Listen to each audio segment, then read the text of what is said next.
Perkenalkan, nama saya Christophorus Galuaringga dari kelas 12 MIPA 1. Pada kesempatan kali ini saya akan menjelaskan materi fisika, yaitu materi tentang radiasi benda hitam. A. Benda hitam. Istilah benda hitam diperkenalkan pertama kali oleh Gustav Robert Kirchhoff pada tahun 1862. Benda hitam merupakan sebutan untuk benda yang menyerap seluruh radiasi termal yang diterima dengan tidak memantulkan cahaya dan tidak memungkinkan cahaya apapun untuk melewati atau keluar dari sisi manapun. Energi yang terserap akan memanas dan memancarkan radiasinya. Radiasi ini yang biasa disebut dengan radiasi benda hitam. Benda hitam yang ideal digambarkan sebagai rongga hitam dengan lubang kecil. Ketika suatu cahaya memasuki rongga melalui lubang, maka berkas cahaya akan dipantulkan berkali-kali di dalam rongga dan tidak dapat keluar kembali ke lubang. Dinding-dinding yang berwarna hitam akan menyerap sinar.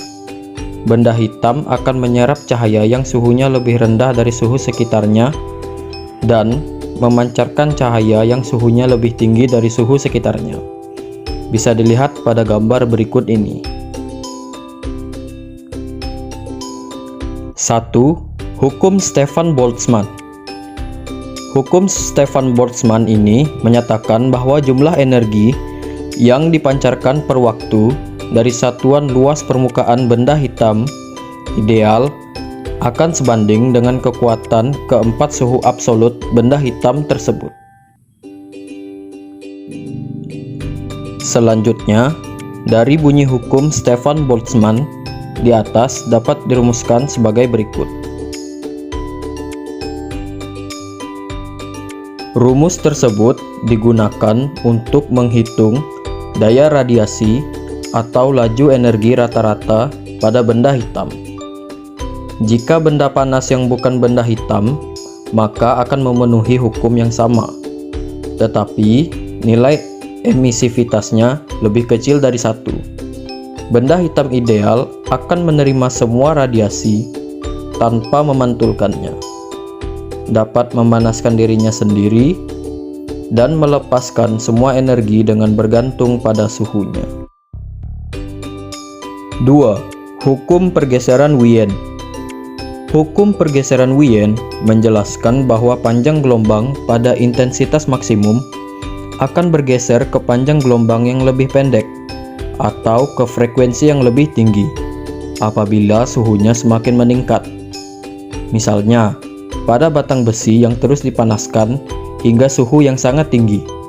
Awalnya, batang besi berwarna kemerahan. Karena suhunya terus naik, warna batang besi berubah menjadi kuning kemerahan dan akhirnya memijar. Panjang gelombang cahaya merah lebih besar daripada panjang gelombang cahaya kuning. Sama artinya dengan frekuensi gelombang cahaya merah lebih rendah daripada frekuensi gelombang cahaya kuning. Perubahan warna pada benda menunjukkan perubahan intensitas radiasi benda. Ketika suhu benda berubah, maka intensitas benda akan ikut berubah atau terjadi pergeseran.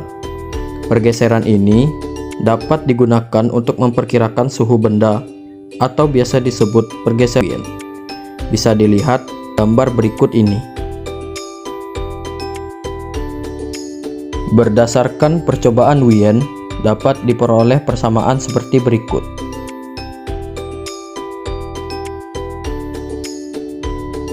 Teori Wien.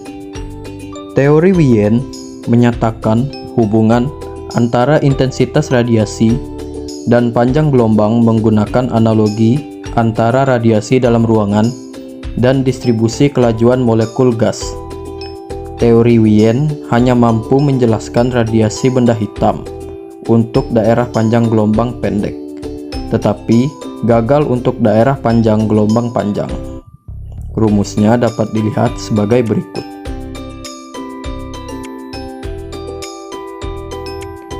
Teori Rayleigh-Jeans. Teori klasik radiasi benda hitam dikemukakan oleh Rayleigh-Jeans. Rayleigh-Jeans menganggap benda hitam merupakan molekul atau muatan pada bola berongga. Sebelumnya, benda hitam diilustrasikan sebagai benda berongga, di mana tidak ada cahaya yang dapat masuk di dalamnya karena sulit menemukan benda hitam yang sempurna. Rayleigh dapat menentukan intensitas radiasi dengan menganggap suhu benda dinaikkan. Maka muatan akan mendapat energi kinetik untuk bergetar. Getaran ini menimbulkan percepatan sehingga menghasilkan radiasi.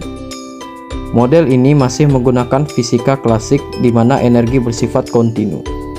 Rumusnya dapat dilihat sebagai berikut.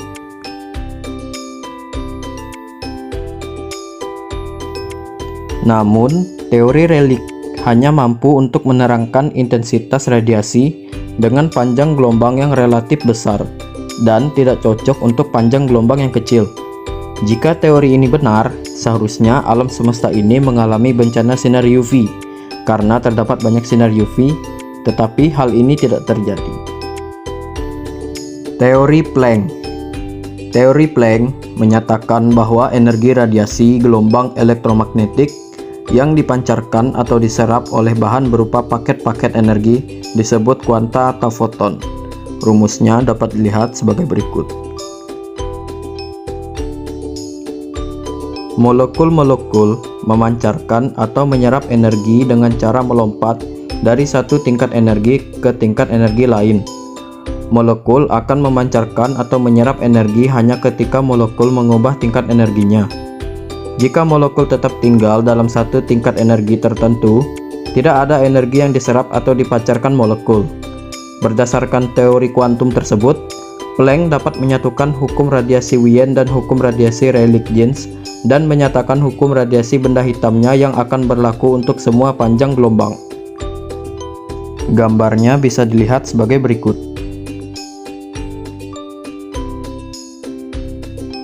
B. Sifat dualisme partikel gelombang cahaya. 1. Efek fotolistrik Einstein. Berdasarkan teori Planck, dapat dijelaskan mengenai sifat dualisme cahaya, yaitu sifat partikel dari gelombang cahaya. Sifat partikel gelombang cahaya diantaranya adanya efek fotolistrik yang dikemukakan oleh Albert Einstein. Teori Planck yang mengemukakan bahwa cahaya merupakan pancaran paket-paket energi yang disebut foton berhasil dijelaskan dengan baik oleh Albert Einstein dengan percobaan. Peristiwa efek fotolistrik yaitu terlepasnya elektron dari permukaan logam karena logam tersebut disinari cahaya. Potensial V disebut potensial penghenti. Hubungan antara energi kinetik maksimum elektron yang keluar dari permukaan dan V dirumuskan sebagai berikut. Menurut Einstein, energi yang dibawa foton adalah dalam bentuk paket. Energi ini jika diberikan pada elektron akan diberikan seluruhnya sehingga foton tersebut lenyap. Karena elektron terikat pada energi ikat tertentu, maka diperlukan energi minimal sebesar energi ikat elektron tersebut. Besarnya energi minimal yang diperlukan untuk melepaskan elektron dari energi ikatnya disebut fungsi kerja atau energi ambang. Besarnya fungsi kerja bergantung pada jenis logam yang digunakan. Akibatnya, energi kinetik maksimum dari elektron dapat ditentukan dengan persamaan sebagai berikut. 2. Penemuan sinar X. Penemuan sinar X oleh Wilhelm Röntgen tahun 1895 menggunakan prinsip yang berkebalikan dengan efek fotolistrik, yaitu proses perubahan energi kinetik elektron yang bergerak menjadi gelombang elektromagnetik. Penemuan sinar X berdasarkan prinsip adanya tumbukan antara logam dan anode sehingga menghasilkan radiasi energi. Energi inilah yang disebut sebagai sinar X. Proses perubahan energi foton menjadi gelombang tersebut juga merupakan salah satu bentuk kekekalan energi foton. Hubungan energi foton dan energi listrik elektron ini memenuhi persamaan sebagai berikut. 3. Efek Compton. Teori mengenai cahaya sebagai sebuah partikel memancing banyak ilmuwan untuk mengujinya. Salah satunya adalah Arthur Holly Compton, yang pada tahun 1923 melakukan sebuah percobaan untuk mengetahui apakah benar foton adalah sebuah partikel.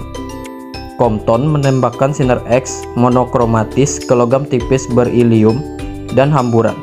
Diamati melalui sebuah detektor maka akan terjadi hamburan seperti pada gambar berikut. Dari gambar tadi terlihat apabila sinar X menumbuk elektron, akan kehilangan sebagian energinya yang kemudian terhambur dengan sudut hamburan sebesar E terhadap arah semula. Berdasarkan pengamatan ini, didapatkan hasil bahwa sinar X yang terhambur memiliki panjang gelombang yang lebih besar dari panjang gelombang sinar X semula, karena sebagian energinya diserap oleh elektron. Secara matematis dapat dituliskan sebagai berikut. Hubungan antara panjang gelombang foton terhambur dan panjang gelombang semula memenuhi persamaan sebagai berikut.